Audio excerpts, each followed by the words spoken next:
In today's video, we're going to be discussing the latest NHL trade rumors. Now, we recently had a trade between the LA Kings and the Pittsburgh Penguins, and it's widely believed that neither of those teams is finished making moves. They very well might just be getting started. Now, another team to keep your eye on that might be a match with at least the Kings is the Boston Bruins. So they're another team to keep your eye on. We'll discuss all the latest speculation coming up next.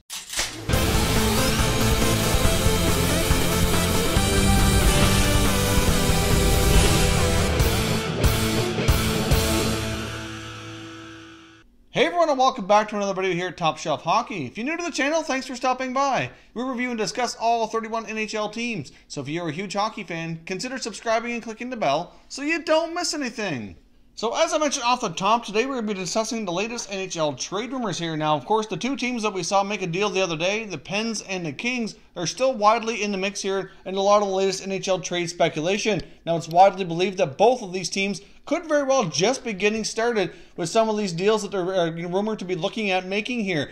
It's been widely speculated that Jim Rutherford of the Penguins and Rob Blake of the Los Angeles Kings have been having discussions with many teams over many players, and we could very well see some subsequent moves here coming over the next number of weeks or months as we approach the NHL trade deadline later in the year. Now, I don't think the LA Kings are going to go into a full-fledged fire sale and go and tear it completely down, but I do at the very least get the impression that they're going to be doing like a retool and going to be shedding some other players here and getting some fresher starts. So a couple other guys to keep your eye on when it comes to Los Angeles. Now, some of these names we've talked about before, and some of this is a little bit new. But for example, defensemen Jake Muzzin and Alec Martinez, his name's been brought out there a number of times, as well as forwards Tyler Toffoli and Jeff Carter. Now, Tyler Toffoli is under contract for this year and next, around $4.6 million, as well as Jeff Carter, who still has 3 more years after this one, making around $5.2. So they're pretty reasonable contracts with what those forwards can potentially provide. I mean, they've had success in the past. Jeff Carter especially, he's been around quite a while and has had an incredibly successful career. I think he could potentially be a great addition to many clubs around the league, especially when he's looking to make a playoff push here,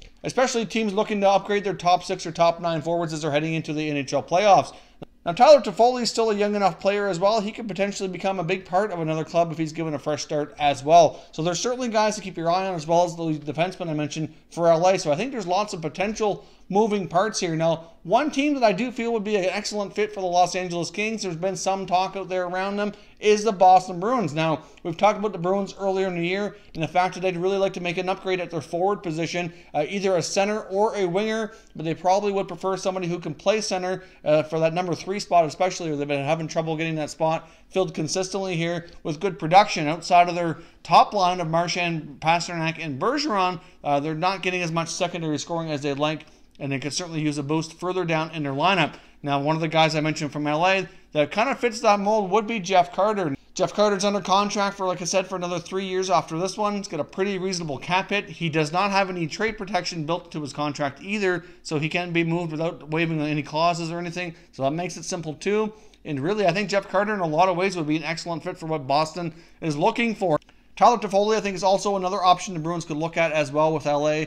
He's a young enough player. He's only 26. He's got a good contract. He's a right shot, right winger. I do think he kind of fits the mold of a lot of what they're looking for as well. So I could see possibly either of those guys being a fit with Boston, and with LA being rumored to possibly be looking at moving those guys, and that fits exactly the description of what Boston has kind of been looking for here over the last number of weeks. I would not be surprised to see those two teams get together and possibly have a trade. Now, at one point it was suggested that Boston might trade defenseman Torrey Krug, but that Bruins blue line has been battered and beaten up here and had a lot of injuries here and so far this year, so they might be hesitant to make a trade involving a defenseman here right now. So that very well might be something that maybe comes a little bit later once some of their blue liners get back a little bit more healthy here. We'll see, but I do think that the Bruins and Kings make an excellent trade partners here, and I can see them possibly hooking up for one or a number of these players. It could even possibly be a multiplayer deal, because I do think there's many aspects of these players that they would have on either side that would be attractive, like with the Bruins. Now, the Bruins in the past have been rumored to be looking to move a guy like Torrey Krug, possibly a Bjork or a Heinen,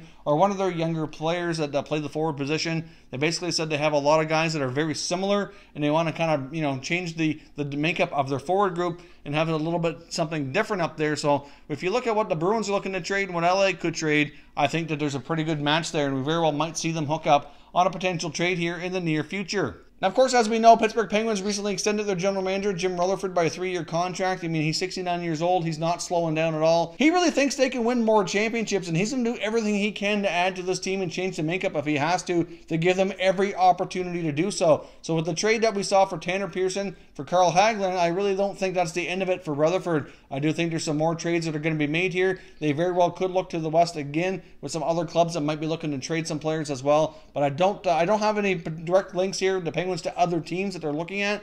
But it's been heavily suggested that Jim Rutherford is working the phones hard.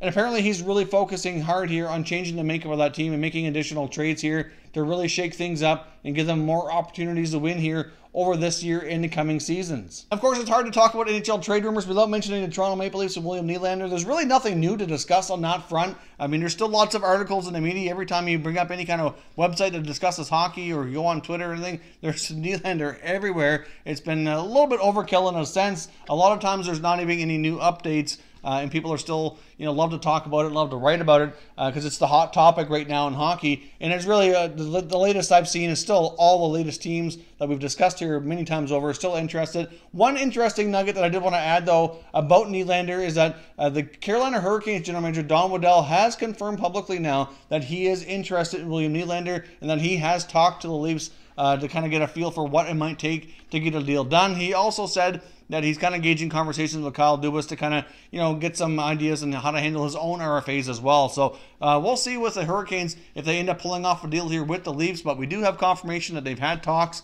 and that he is very interested in William Nylander. Now, before anybody jumps the gun and says, well, that's not tampering, it actually is not, because William Nylander is not under contract, so other general managers can certainly make comments publicly. They can express interest. They can do whatever they want, because even though his rights belong to the Leafs, he is not under contract right now, so there's not tampering if a GM says they're interested or they've had talks or anything of that nature. So that's certainly not a big deal, but Carolina still appears to be the front runner. But I still firmly believe there's a pretty good chance the Leafs might kind of give Nylander what he's looking for here and get a deal done. We're still about 2 weeks away from the December 1st deadline, so there's still time to get something worked out. And I think as we inch closer to the 11th hour, I do think it's quite possible one of those two sides are going to probably cave on their demands a little bit to get something done, because I don't think either party wants to see William Nylander sit out for the rest of this season. So that's all your latest NHL trade rumors for today. Like I said, most of them involves the LA Kings. Unfortunately, they're in the basement of the league right now, and they're looked to be retooling and shedding some contracts here. So I do think there's going to be lots of talk around LA and many of its players here over the coming weeks as we see how Rob Blake decides to proceed here with this team. If you're new to the channel, I hope you consider subscribing. We cover all 31 NHL teams, and there's plenty of content here for all hockey fans to enjoy. So if you're new, hit that subscribe button. If you like this video, don't forget to hit the like button as well. I'd appreciate it if you did. As always, thank you very much for watching, everybody. We will catch you next time.